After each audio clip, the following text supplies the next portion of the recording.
A very good morning to all of you. Welcome you all in class 12 economics.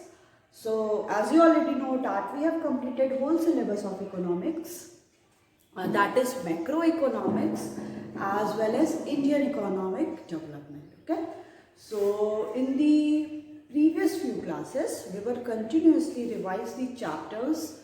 We have revised the chapter, basically the foreign exchange rate, numerical questions of the national income, income determination and the multiplier. At present we are going through the chapter that is balance of payment. Okay. So in the previous few class we were already discussed what is the meaning of the balance of payment. Okay.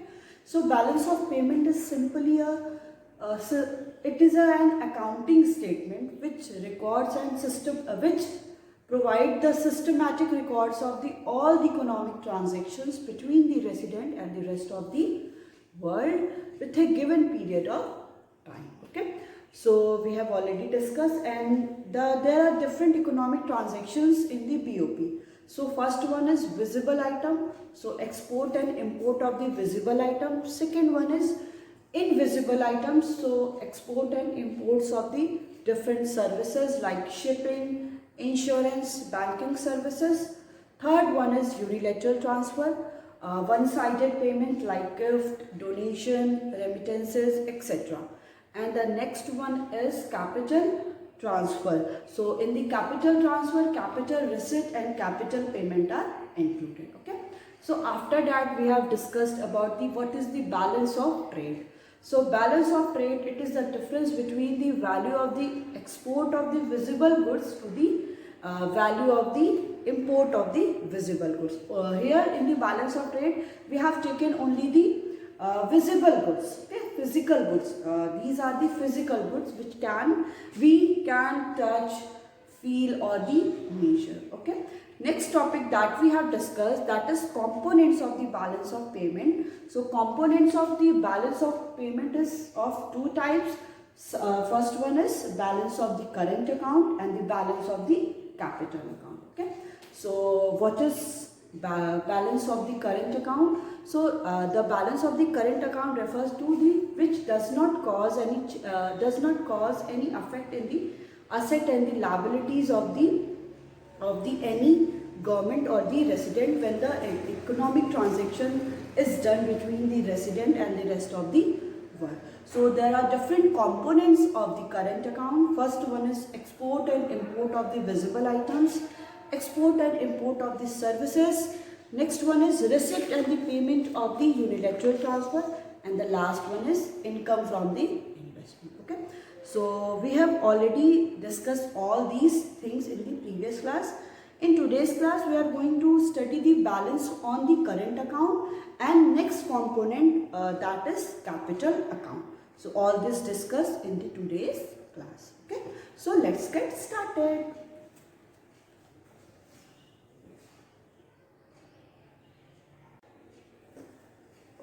Next topic is balance on current account. Balance on current account.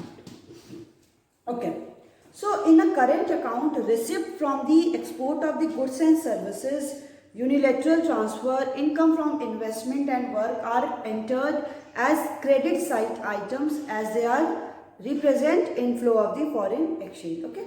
So whatever there is inflow of the foreign exchange, they all are included in the credit side of the balance of payment, because these all are the positive. Because due to the positive items or the credit side, there is entry of the or addition of the foreign exchange into the any resident of the country. Okay. So जब हम बात करते हैं कि अगर हम export कर रहे हैं गुड्स का, सर्विसेज का, यूनिलेटरल ट्रांसफ़र हमें क्या हो रहा है, रिसीव हो रहा है, as well as income from the investment क्या है, हमको रिसीव हो रहा है, तो ये सारे हम क्या करते हैं, क्रेडिट साइड में रिकॉर्ड करते हैं. ठीक है, क्रेडिट साइड में रिकॉर्ड करते हैं, because due to this there is inflow of the foreign exchange. Foreign exchange का क्या हो रहा है हमारी कंट्री में, इनफ्लो हो रहा है. Whereas payment for the import of the goods and services, अगर हम लोग क्या करते हैं, इम्पोर्ट कर रहे हैं गुड्स और सर्विसेज का, तो उस पर अगर जो पेमेंट कर रहे हैं as well as unilateral transfer कर रहे हैं, हम पेमेंट कर रहे हैं मतलब गिफ्ट और डोनेशन दूसरी कंट्री को प्रोवाइड कर रहे हैं, and income paid for the investment, ठीक है, कोई फॉरेनर क्या है हमारी कंट्री में इन्वेस्टमेंट कर रहा है तो उसको हम इनकम पेड कर रहे हैं, तो ये सारे आइटम्स क्या होंगे, डेबिट साइड में रिकॉर्ड होंगे, ठीक है। Debit side means this is negative क्यों, क्योंकि हमारे यहाँ जब हम पेमेंट कर रहे हैं तो जो फॉरेन एक्सचेंज है वो आउटफ्लो हो रहा है, वो बाहर जा रहा है, इसलिए इसको हम लोग क्या करते हैं, डेबिट साइड में रिकॉर्ड करते हैं, ठीक है। So the net value of the credit and debit balance is balance on the current account, तो जो ये वैल्यू आ रही है क्रेडिट की और डेबिट की, उसको क्या बोलते हैं, balance of the current account बोलते हैं। फिर surplus on the current account, अगर करेंट अकाउंट में क्या हो रहा है, सरप्लस हो रहा है, सरप्लस होने का मतलब है inflow is more than the outflow, ठीक है, हमारी कंट्री में पैसा ज्यादा आ रहा है एज कंपेरिजन टू पैसा ज्यादा आ रहा है एज कंपेरिजन टू जो पैसा जा रहा है, ठीक है। तो इसको क्या बोलेंगे, net inflow of the foreign exchange, net inflow of foreign exchange, ठीक है, FE इज फॉरेन एक्सचेंज, ठीक है। वही कह रहा है deficit on the current account, अगर करेंट अकाउंट में डेफिसिट हो रहा है मतलब आपका क्या हो रहा है कि inflow is less than outflow, मतलब आउटफ्लो ज्यादा हो जा रहा है, मतलब debit side is more than credit side, ठीक है।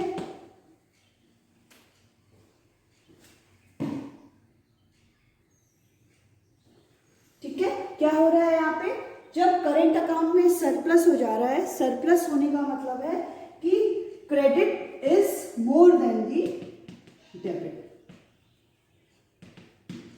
और जब inflow is less than the outflow, मतलब डेबिट ज्यादा हो जा रहा है, निगेटिव आइटम्स ज्यादा हो जा रहे हैं, हम इंपोर्ट ज्यादा कर रहे हैं एज कंपेरिजन टू आउटफ्लो, तो इसको क्या बोलेंगे, इसको बोलेंगे net outflow of foreign exchange, ठीक है। आउटफ्लो क्या हो जा रहा है, ज्यादा हो जा रहा है, because debit is more than the credit. Inflow of foreign exchange means credit is greater than debit when the inflow is greater than the outflow, ठीक है। तो ये हो गया आपका balance of the current account. Next topic है जिसको हम पढ़ने जा रहे हैं, meaning and the components of the capital account. So what is the meaning of the capital account and components of the capital accounts.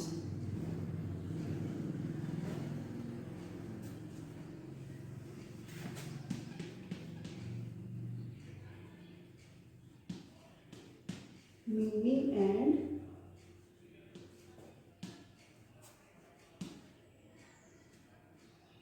components of capital account, ठीक है। Meaning क्या है कैपिटल अकाउंट की और उसके डिफरेंट कंपोनेंट्स क्या है capital account के। जैसे मीनिंग हमने पढ़ा था करेंट अकाउंट का कि जो असेट है लायबिलिटी को अफेक्ट नहीं करता है, कोई भी कॉज नहीं करता है, और उसके कंपोनेंट्स क्या पढ़े थे, export and imports of the visible items, export and import of the invisible items, unilateral transfer, and the last one is income from the investment, okay. So अब नेक्स्ट पढ़ते हैं कैपिटल अकाउंट क्या होता है। So capital account of the BOP records all those transactions between the resident of a country and the rest of the world which cause a change in the asset and liabilities of the resident of the country और it's government, ठीक है। तो current account BOP में वो सारे transactions को record करता है जिसमें क्या होता है, जो किसी भी कंट्री के किसी भी रेसिडेंट और किसी भी गवर्नमेंट के असेट एंड लायबिलिटी को क्या करता है, कॉज करता है, अफेक्ट करता है, मतलब जो कंट्री के असेट एंड लायबिलिटीज है उसको अफेक्ट करता है। मतलब अब इसमें वो सारे आइटम्स आएंगे जिसमें कंट्री क्या है, लायबल है कि उसको क्या है कि वो बोरिंग्स अगर उसने लिया है तो उसको पे करना पड़ेगा। अगर उसको कोई डेफिसिट को क्या करना है, पे ऑफ करना है, तो उसको अपने असेट को सोल्ड आउट करना पड़ेगा। तो वो सारे आइटम इसमें आते हैं जो असेट एंड लायबिलिटीज को क्या करते हैं, अफेक्ट करते हैं। ठीक है, फिर कह रहा है capital account is related to the asset and liabilities of the financial nature. जो कैपिटल अकाउंट होता है वो किससे रिलेटेड होता है, asset and liability of the capital financial nature, finance से रिलेटेड इस नेचर का होता है by selling the asset or the borrowing. Okay, so the components of the this type are, इसके जो component होते हैं वो क्या होते हैं, देखिए मीनिंग क्या हो गया इसका, which causes assets and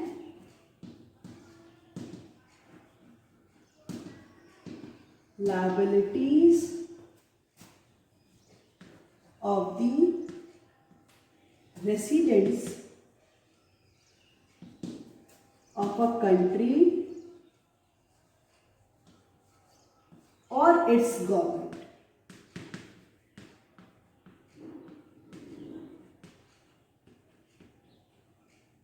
Okay, next one is components. तो इसके क्या क्या कंपोनेंट्स होंगे, फर्स्ट है इसके borrowings, borrowings and lending, borrowing and lending. Next one is investments. देखिए करंट अकाउंट में हमने क्या लिया था, इनकम फ्रॉम इन्वेस्टमेंट, कि हम कुछ इन्वेस्टमेंट कर रहे थे तो उससे कुछ इनकम जनरेट हो रही थी, इसमें हमने क्या लिया है, जो हम इन्वेस्टमेंट कर रहे हैं। And the last one is change in foreign exchange reserve, change in foreign exchange reserve. Okay, ठीक है, तो यहाँ पे देखिए क्या क्या देख रहे हैं, मीनिंग देख रहे हैं। मीनिंग में क्या होता है, बैलेंस कैपिटल अकाउंट क्या होता है कि जो इसमें हम बीओपी कैपिटल अकाउंट में वो सारे इकोनॉमिक ट्रांजैक्शंस रिकॉर्ड करते हैं जो असेट एंड लायबिलिटीज को किसी भी कंट्री को क्या करता है, अफेक्ट करता है। इसके कंपोनेंट्स 3 कंपोनेंट्स है, जिसमें पहला है borrowing and lending, second one is investment and the third one is change in the foreign exchange reserve. जो फॉरेन एक्सचेंज रिजर्व है उसमें चेंज कितना हो रहा है। ठीक है, तो ये सारे आइटम्स हम क्या करते हैं, रिकॉर्ड करते हैं। So firstly we will deal with the borrowings and the lendings. हम सबसे पहले किसके साथ डील करते हैं, बोरोइंग एंड लेंडिंग के साथ। ये बोरोइंग एंड लेंडिंग क्या होता है और ये कैसे कंट्री के असेट एंड लायबिलिटी को अफेक्ट करता है।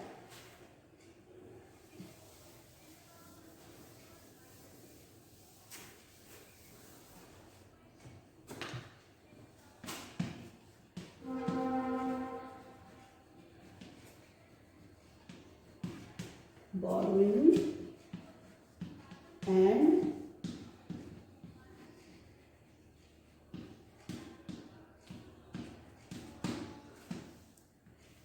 lending.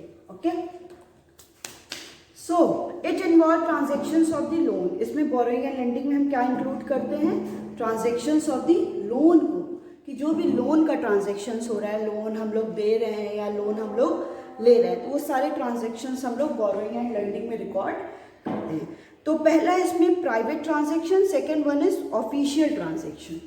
इसमें 2 में डिवाइड किया है, private transactions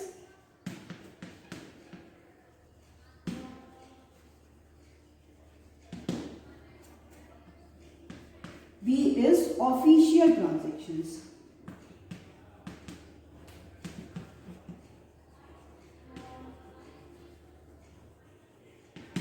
Okay, so firstly we will deal with the what is private transaction. So these affect and these affect asset and liabilities of the non government entities or the private sector. ये क्या करता है, private transaction हम जो कर रहे हैं तो ये असेट एंड लायबिलिटीज किसके अफेक्ट कर रहा है, जो नॉन गवर्नमेंट एंटिटीज हैं और दी प्राइवेट सेक्टर है, ठीक है.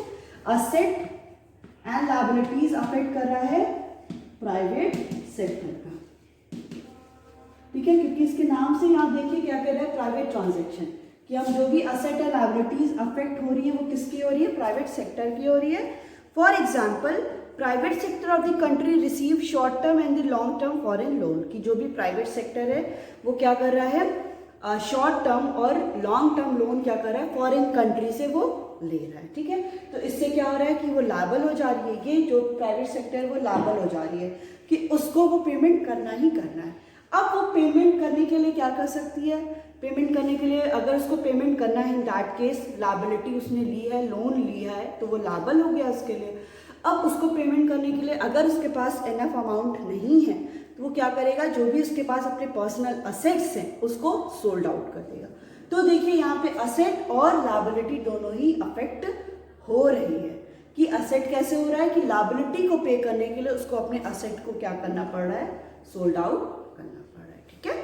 फिर कह रहा है कि receipt of such loan are recorded on the positive item.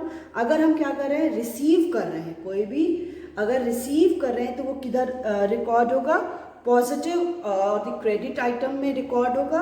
वहीं अगर हम लोग रीपेमेंट कर रहे हैं, उसको पेमेंट करना है तो वो किधर रिकॉर्ड होगा, आपका डेबिट साइड में रिकॉर्ड होगा, ठीक है.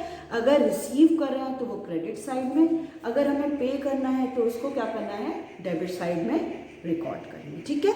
Next one is official transactions. So these affect asset and liabilities status of the government of a country. ये क्या करता है, asset and liability को affect तो कर रहा है, वो भी किसका, गवर्नमेंट, ठीक है. देखिए ऑफिशियल मतलब ऑफिस से रिलेटेड, तो ये गवर्नमेंट के ऑफिस, गवर्नमेंट जो है कंट्री की, उसके asset and liability को अफेक्ट करता है. So for example government borrows loan from the foreign government, जो गवर्नमेंट है जैसे रेसिडेंट इंडिया की गवर्नमेंट है वो क्या कर रही है, लोन ले रही है फॉरेन कंट्री से, फॉरेन गवर्नमेंट से. एंड इंटरनेशनल ऑर्गेनाइजेशन, जो डिफरेंट ऑर्गेनाइजेशन है, international monetary fund, world bank, वहाँ से क्या कर रही है, लोन बोरो कर रही है to finance the deficit in the balance of payment. जो डेफिसिट बैलेंस ऑफ पेमेंट में ऑलरेडी हो चुका है उसको फाइनेंस करने के लिए गवर्नमेंट क्या कर रही है, लोन बोरो कर रही है फ्रॉम दी फॉरेन कंट्रीज और from the international organisations. So receipt of such loan are recorded on the positive side. अब अगर वो रिसीव कर रही है तो उसको क्या है, वो पॉजिटिव साइड लिखेंगे. अगर वो पेमेंट कर रही है रिपे करने के लिए, रिपेमेंट ऑफ द लोन के लिए, वो किधर साइड होगा, आपका डेबिट साइड और द निगेटिव साइड में रिकॉर्ड होगा, ठीक है. प्राइवेट, इसमें हमने क्या पढ़ा, बोरोइंग एंड लेंडिंग में पढ़ा private transaction and the official transaction. जो प्राइवेट ट्रांजैक्शन होता है वो गवर्नमेंट के नहीं बल्कि जो नॉन गवर्नमेंट एंटिटीज हैं और प्राइवेट सेक्टर्स हैं उनके असेट एंड लायबिलिटी को क्या करता है, अफेक्ट करता है. वहीं अगर हमने देखा ऑफिशियल ट्रांजैक्शन, वो असेट एंड लायबिलिटी गवर्नमेंट के अफेक्ट करता है. अगर रिसीव हो रहा है तो क्रेडिट साइड, अगर हम पेमेंट कर रहे हैं, रिपेमेंट कर रहे हैं लोन्स का, तो वो क्या होगा, आपको डेबिट साइड में हम रिकॉर्ड करेंगे.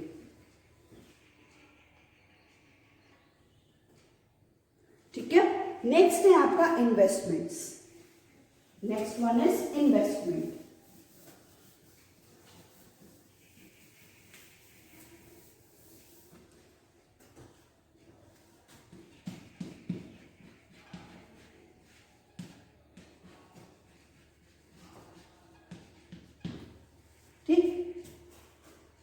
It involve transactions of the investment. ठीक है, इसमें ट्रांजेक्शन क्या होता है, इन्वेस्टमेंट करते हैं हम, या तो फॉरेन कंट्री वाले इन्वेस्टमेंट करते हैं या तो हम कहीं पे इन्वेस्टमेंट करते हैं. सो दीज में भी प्राइवेट और दी ऑफिशियल, ये भी क्या हो सकता है, ये प्राइवेटली मतलब कोई प्राइवेट सेक्टर है वो इन्वेस्टमेंट कर सकता है और दी गवर्नमेंट क्या कर सकती है, इन्वेस्टमेंट कर सकती है. So there are two types of the investment abroad. ठीक है, इन्वेस्टमेंट जो अब्रॉड में होते हैं वो टू टाइप्स के होते हैं. First one is foreign direct investment, which is also called FDI, foreign direct investment. Next one is foreign portfolio investment. Portfolio investment, FPI. ठीक है, जिसको क्या बोलते हैं, FPI. तो इन्वेस्टमेंट टू टाइप्स के होते हैं, फॉरेन डायरेक्ट इन्वेस्टमेंट और फॉरेन पोर्टफोलियो इन्वेस्टमेंट. ठीक है, so firstly we will deal with the foreign direct investment. So it refers to the purchase of an asset in the rest of the world which gives full control to the buyer over the asset. इसमें क्या होता है कि हम लोग जो भी investment कर रहे हैं, परचेज कर रहे हैं असेट का रेस्ट ऑफ द वर्ल्ड के साथ, तो उस पर जो भी बायर है उसका क्या होता है, फुल कंट्रोल होता है किसी भी असेट पे. जैसे कोई भी यहाँ का इंडिया का क्या है, उसने वहाँ पे इन्वेस्टमेंट किया. ठीक है, अगर वो फॉरेन डायरेक्ट इन्वेस्टमेंट कर रहा है, जितना भी कुछ वो कंपनी ओपन किया है या उसका कोई डिफरेंट बिजनेस है या उसने असेट को परचेज किया है वहाँ के, तो उस पर वो क्या होगा, उसका फुल कंट्रोल होगा. मतलब उस पर किसी और का इंटरवेंशन नहीं होगा. जो भी कंट्रोल होगा वो फॉरेन डायरेक्ट, मतलब इंडिया से कोई, इंडिया का कोई फॉरेन में कर रहा है तो जो भी इंडियन है उसका पूरा उस पर फुल कंट्रोल होगा कोई भी असेट. ठीक है, एग्जाम्पल कह रहा है acquisition of a foreign firm bye ITC limited. ठीक है, एक्वायर करना है, कौन एक्वायर कर रहा है, फॉरेन फर्म कर रही है, कोई भी फॉरेन फर्म है बाय दी ITC लिमिटेड. जो ITC लिमिटेड है उसके बाद एक्विजिशन हो रहा है किसके थ्रू, फॉरेन जो फर्म्स हैं. This investment is foreign direct investment as it gives direct and full control to the Indian firm over this asset. ये इन्वेस्टमेंट क्या हो रहा है, फॉरेन डायरेक्ट इन्वेस्टमेंट हो रहा है, बिकॉज ये क्या कर रहा है, डायरेक्ट कंट्रोल और फुल कंट्रोल दे रहा है किसको, इंडियन फर्म को ओवर दी असेट. जो भी असेट है उस पर इंडियन फर्म का क्या है, पूरा कंट्रोल है, उसमें किसी और का इंटरवेंशन नहीं होगा. सो purchase of the asset should purchase of asset abroad is recorded on the negative side. ठीक है, अगर हम कोई परचेज कर रहे हैं असेट अब्रॉड से, तो वो क्या होगा, आपका निगेटिव साइड में रिकॉर्ड होगा, क्योंकि परचेज करने का मतलब है कि that we have to repay it. हमको क्या करना है, पेमेंट करना पड़ेगा, परचेज करना पड़ेगा, तो ये डेबिट साइड में रिकॉर्ड होगा. अगर हम क्या कर रहे हैं, सेल कर रहे हैं असेट का, तो वो क्या होगा, वो पॉजिटिव और दी क्रेडिट साइड में रिकॉर्ड होगा, क्योंकि अगर हम सेल करेंगे तो हमें पैसा मिलेगा, फॉरेन एक्सचेंज मिलेगा, तो वो किधर होगा, क्रेडिट साइड में रिकॉर्ड हो जाएगा. ठीक है, और अगर हम परचेज करेंगे असेट कहीं से फॉरेन से, तो क्या होगा, हमारा पैसा जाएगा, that means outflow of the foreign exchange, इसलिए ये क्या होगा, डेबिट साइड में रिकॉर्ड होगा. ठीक है, नेक्स्ट कह रहा है portfolio investment, that is foreign portfolio investment.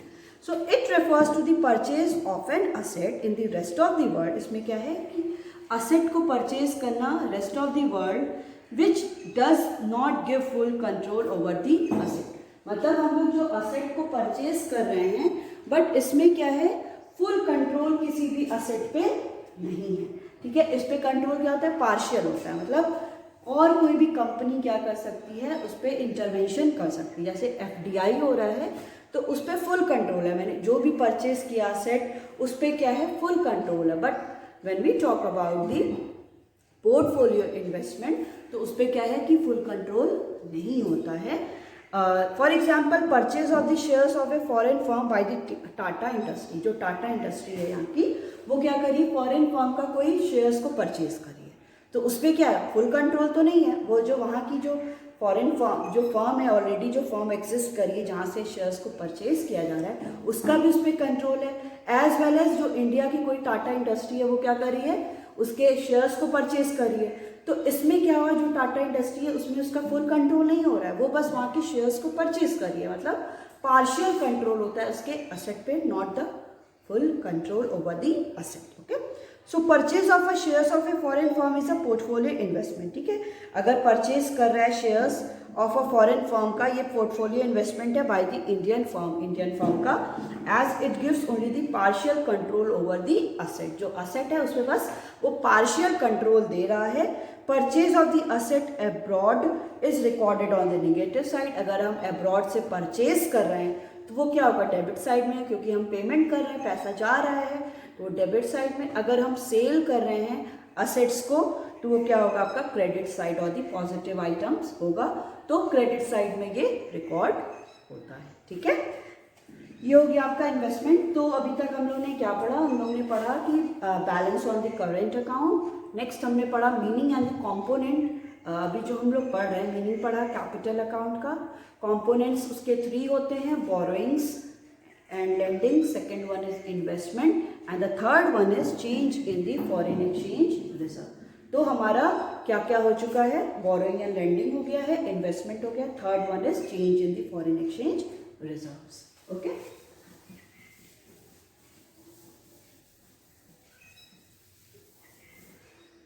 so third one is change in the foreign exchange reserve। ठीक है, क्या कह रहा है इसमें, हाँ इसको क्या बोलते हैं, ऑफिशियल रिजर्व ट्रांजैक्शंस भी बोलते हैं, ऑफिशियल रिजर्व ट्रांजैक्शंस।